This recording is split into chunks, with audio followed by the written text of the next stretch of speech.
انتخاب میرا، کہانی کسی اور کی۔ ایک دفعہ کا ذکر ہے کہ ایک تفریحی بحری جہاز سمندر میں حادثے کا شکار ہو گیا۔ جہاز پر ایک میاں بیوی کا جوڑا بھی سوار تھا۔ لائف بوٹ کی طرف جانے کے بعد انہیں احساس ہوا کہ اس میں صرف ایک شخص کی گنجائش باقی ہے۔ اس وقت اس شخص نے عورت کو اپنے پیچھے دھکیل دیا اور خود لائف بوٹ پر چھلانگ لگا دی۔ خاتون نے ڈوبتے ہوئے جہاز پر کھڑے ہو کر اپنے شوہر سے ایک جملہ کہا۔ یہاں استانی تھوڑی دیر کے لیے رکی اور پوچھا، آپ لوگوں کا کیا خیال ہے کہ وہ کیا بولی تھی؟ زیادہ تر طلباء نے پرجوش ہو کر جواب دیا، میں تم سے نفرت کرتی ہوں، میں اب تک اندھی تھی۔ اب استانی نے ایک لڑکے کو دیکھا جو اس تمام تر قصے کے دوران خاموش رہا تھا۔ استانی نے اسے جواب دینے کے لیے کہا اور اس نے جواب دیا، استانی صاحبہ، مجھے یقین ہے کہ وہ چیخی ہوگی، ہمارے بچے کا خیال رکھنا۔ استانی نے حیرانگی سے پوچھا، کیا تم نے یہ کہانی پہلے سنی ہوئی ہے؟ لڑکے نے سر ہلایا، نہیں، لیکن یہ بات میری ماں نے میرے والد کو بیماری سے مرنے سے پہلے کہی تھی۔ استانی نے افسوس کرتے ہوئے کہا، جواب صحیح ہے۔ تفریحی بحری جہاز ڈوب گیا۔ وہ شخص بخیریت گھر پہنچ گیا اور اپنی بیٹی کو تنہا ہی پالا۔ اس شخص کی موت کے کئی سال بعد ان کی بیٹی کو اپنا سامان صاف کرتے ہوئے اس کی ایک ڈائری ملی۔ اس ڈائری سے یہ راز آشکار ہوتا ہے کہ جب اس کے والدین تفریحی جہاز پر گئے تھے تو ماں کو پہلے سے ہی ایک لاعلاج بیماری کی تشخیص کی گئی تھی۔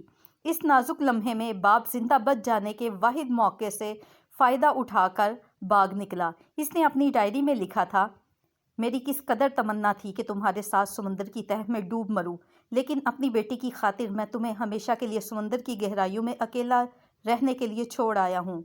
کہانی ختم ہوئی۔ کلاس میں خاموشی چھا گئی۔ استانی جانتی ہے کہ طلباء کہانی کے اخلاقی سبق کو سمجھ چکے ہیں کہ دنیا میں اچھائی اور برائی کا وجود ہے، لیکن ان کے پیچھے بہت سی پیچیدگیاں ہیں جن کو سمجھنا مشکل ہے۔ یہی وجہ ہے کہ ہمیں کبھی بھی صرف سطحی حالات پر توجہ نہیں دینی چاہیے اور دوسروں کو پہلے سمجھے بغیر فیصلہ صادر نہیں کرنا چاہیے۔ جو لوگ بل ادا کرنا پسند کرتے ہیں وہ اس لیے نہیں کرتے کہ وہ دولت مند ہیں، بلکہ اس لیے کہ وہ دوستی کو پیسے پر ترجیح دیتے ہیں۔ جو لوگ کام میں پہل کرتے ہیں وہ اس لیے نہیں کرتے کہ وہ بے وقوف ہیں، بلکہ اس لیے کہ وہ ذمہ داری کے تصور کو سمجھتے ہیں۔ جو لوگ جھگڑے کے بعد پہلے معافی مانگتے ہیں وہ اس لیے نہیں کرتے کہ وہ غلط ہیں، بلکہ اس لیے کرتے ہیں کہ وہ اپنے ارد گرد کے لوگوں کی قدر کرتے ہیں۔ جو لوگ آپ کی مدد کرنے کو تیار ہیں ایسا اس لیے نہیں کرتے کہ وہ آپ کی کسی بھی چیز کے مقروض ہیں، بلکہ اس لیے کہ وہ آپ کو ایک سچے دوست کے طور پر اہمیت دیتے ہیں۔